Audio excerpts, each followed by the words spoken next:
Andhra Pradesh deputy CM Janasena party అధినేత పవన్ కళ్యాణ్ కు సంబంధించి తెలంగాణలోని కోడి చెరువు భూముల ఆక్రమణ వివాదంలో బెంగళూరు సుప్రీంకోర్టు కీలకమైన మధ్యంతర ఉత్తర్వులు జారీ చేసింది. తెలంగాణలోని రంగారెడ్డి జిల్లా శంకరపల్లి మండలం జన్వాడ వద్ద ఉన్న కోడి చెరువు పరిధిలోని భూమిని పవన్ కళ్యాణ్ అక్రమంగా ఆక్రమించి స్థానిక భూ రికార్డులను తారుమారు చేశారని గత కొద్ది రోజులుగా సోషల్ మీడియాలో భారీ ఎత్తున ప్రచారం జరుగుతుంది. తనపై వచ్చిన ఈ ఆరోపణలను పవన్ కళ్యాణ్ తీవ్రంగా ఖండించారు. ఇవి పూర్తిగా నిరాధారమైనవని, రాజకీయ కక్షతోనే తన ప్రతిష్టను దిగజార్చేందుకు చేస్తున్న దుష్ప్రచారమని ఆయన పేర్కొన్నారు.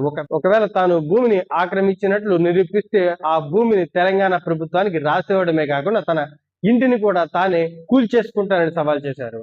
ఈ అసత్య ప్రచారాలపై పవన్ కళ్యాణ్ న్యాయస్థానానికి ఆశ్రయించగా బెంగళూరు సివిల్ కోర్టు ఆయనకు భారీ ఉపశమనం కల్పించింది. పవన్ కళ్యాణ్ ప్రతిష్టకు భంగం కలిగించేలా ఆయన భూమిని ఆక్రమించారని చేస్తున్న ఆరోపణలు, కథనాలు, వీడియోలు మరియు పోస్టులు వెంటనే నిలిపివేయాలని కోర్టు ఆదేశించింది. అనామక అకౌంట్ల ద్వారా జరుగుతున్న తప్పుడు ప్రచారాన్ని అడ్డుకునేందుకు కోర్టు జాండో ఉత్తర్వును జారీ చేసింది. జెక్స్, గూగుల్, మెటా వంటి సంస్థలకు కోర్టు నోటీసులు జారీ చేసింది. పవన్ కళ్యాణ్ కు వ్యతిరేకంగా పరువు నష్టం కలిగించేలా ఉన్న నిర్దిష్టమైన వైరల్స్ మరియు కంటెంట్ ను తక్షణమే బ్లాక్ లేదా తొలగించాలని స్పష్టం చేసింది. ఈ కేసు తదుపరి విచారణ జూలై 24, 2026 కోర్టు వాయిదా వేసింది. అప్పటి వరకు ఈ ఆంక్షలు అమల్లో ఉంటాయి.